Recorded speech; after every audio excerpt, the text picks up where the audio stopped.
Óræðar tölur eru tölur sem ekki hægt að skrifa upp sem almennt brot tveggja heilla talna.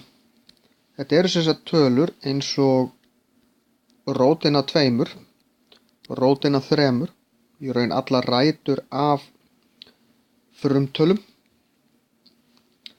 Þetta eru tölur eins og pi og í raun allar leið og pi er orðið hlut af tölunni, til dæmis 2pi er óræð tala og 2 sinnum rótin af 3, leið og rótin af 2 eða 3 eða rótin af 5 eða einhver annari frumtölu er orðin hlut af tölunni, og þó svo við myndum slá þetta inn í vasareikni og fá út einhverja kommutölu, þá er það óræð tala.